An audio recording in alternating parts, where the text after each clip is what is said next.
ప్రపంచంలో అతిపెద్ద ఆర్థిక దేశాల్లో 5వ స్థానంలో భారత్ నిలిచేందుకు కృషి చేసిన వారిలో మన్మోహన్ సింగ్ ఒకరని మంత్రి ఆనం రామనారాయణ రెడ్డి పేర్కొన్నారు. మంగళగిరిలోని తెలుగుదేశం పార్టీ కార్యాలయంలో భారత మాజీ ప్రధాని డాక్టర్ మన్మోహన్ సింగ్ కు ఘన నివాళి అర్పించారు. సందర్భంగా ఆయన మాట్లాడుతూ భారత్ సంక్షోభ స్థితి నుంచి గట్టెక్కి ఉన్నతమైన స్థానంలో నిలవడానికి ఆనాడు భారత ప్రధాని పివి నరసింహారావు కేబినెట్ లో మన్మోహన్ సింగ్ ఆర్థిక మంత్రిగా తీసుకువచ్చిన సంస్కరణలే కారణంగా చెప్పుకోవచ్చని ఆనమన్నారు. ఈ కార్యక్రమంలో పార్టీ రాష్ట్ర అధ్యక్షులు పల్లా శ్రీనివాసులు, ఏలూరు ఎమ్మెల్యే రాధాకృష్ణయ్య, ఎమ్మెల్సీ అశోక్ బాబు తదితరులు పాల్గొన్నారు.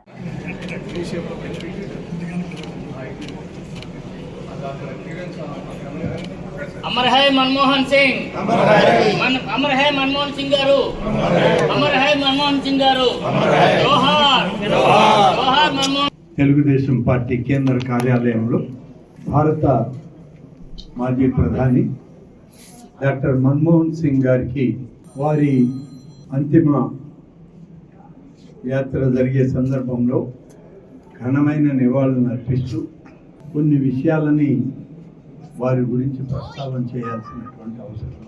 ఒకనాడు భారతదేశం తన దగ్గర ఉన్నటువంటి బంగారాన్ని ఇతర దేశాల ముందు, ప్రపంచ బ్యాంకు ముందు తాకట్టు పెట్టి అప్పు తెచ్చుకునేటువంటి పరిస్థితి నుంచి ఈరోజు ఉన్నటువంటి భారతదేశం బంగారం ఎప్పుడు కావాలంటే అప్పుడు కొనుగోలు చేసేటువంటి శక్తికి ఎదిగింది అని అంటే దానికి ఈ దేశంలో చెప్పగలిగినటువంటి వ్యక్తుల్లో నాటి ప్రధానమంత్రి శ్రీ పివి నరసింహారావు గారు ఇవాళ భారతదేశాన్ని ప్రపంచ దేశాల్లో 5వ ఆర్థిక స్థానంలో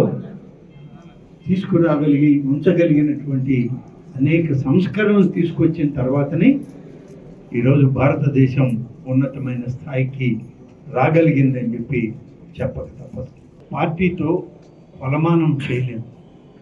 ఈ దేశ ఆర్థిక అభివృద్ధి, ఈ దేశ ప్రగతి, ఈ దేశ పారిశ్రామిక అభివృద్ధికి అనేక రకాలైనటువంటి ఆలోచనలతో ఈ దేశాన్ని ముందుకు నడిపినటువంటి వ్యక్తుల్లో మన్మోహన్ సింగ్ గారు కూడా.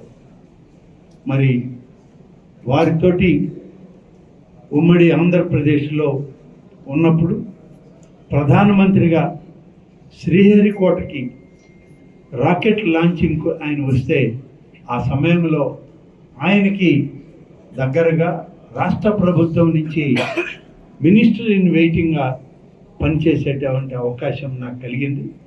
అటువంటి మహనీయులతో కలిసి ఆ రోజు ఆ తర్వాత అనేక మంది పెద్దలు ఈ దేశాన్ని ముందుకు నడిపించే ప్రయత్నం చేశారు. ఇవాళకి కొనసాగుతుంది. దురదృష్టం మధ్యలో వారు లేకపోవడం అనేటువంటిది బాధాకరమైన.